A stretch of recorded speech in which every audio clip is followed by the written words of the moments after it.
Clairement, le projet Deep Time, il est né en partie en raison des confinements.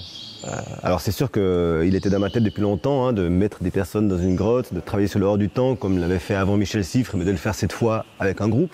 C'est pas le fait d'être confiné qui m'a amené à cette expérience, c'est le fait de voir que les gens perdaient petit à petit la notion du temps.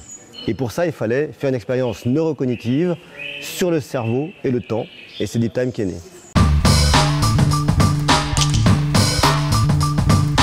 Toute la littérature ou toutes les autres expériences, notamment de Siffre, avaient montré que c'était quand même assez difficile. Donc on n'avait aucune idée en fait, de comment ces personnes allaient sortir ou vivre. Je ne veux pas dévoiler, mais la grande surprise, en tout cas, c'est que quand même à la fin de cette expérience, les gens n'avaient pas du tout envie de sortir et même ont éprouvé un sentiment de liberté. Ça fait des années qu'on étudie cette capacité d'adaptation. Il y a plusieurs facteurs qui sont clés. Parmi eux, il y en a deux. Il y a cette capacité à se projeter vers le futur et il y a l'émerveillement, cette envie de découverte et de trouver des choses qui nous font du bien.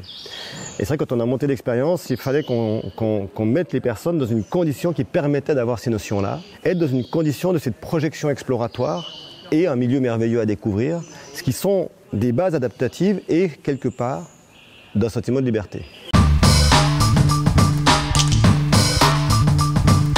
La première fois que je t'ai parlé de Deep Time, t'en as pensé quoi?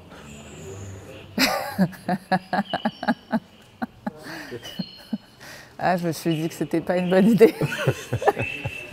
Ah non, j'étais pas du tout emballée, j'avais hyper peur.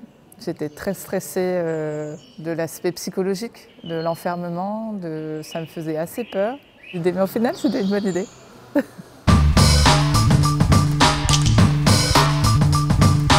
On est dans le contexte le plus particulier de l'histoire humaine puisque les trois changements systémiques, environnementaux, technologiques et sociaux sont en train de se bouleverser. Donc beaucoup de changements dans le futur. L'aventure là-dedans, c'est quoi sa place? Je dirais qu'il faut vraiment distinguer l'aventure qu'on fait pour soi-même et cette envie qu'on a de se trouver soi-même et de se dépasser. Et ça, c'est fondamental pour l'humain. Et après, si on parle maintenant de ce que moi j'appelle l'exploration, avoir cette envie de faire avancer cette fois la connaissance, la capacité des groupes humains à fonctionner, on est tous et toutes maintenant des Magellans qui devons redécouvrir, redéfinir la manière dont on veut vivre dans le futur, la manière dont on doit construire nos sociétés, la manière dont on doit comprendre notre monde et peut-être au-delà de notre monde. Et sans les exploratrices ou les explorateurs qui vont faire cette démarche, qui vont questionner, qui vont essayer, qui vont se mettre en scène, alors ce sera difficile.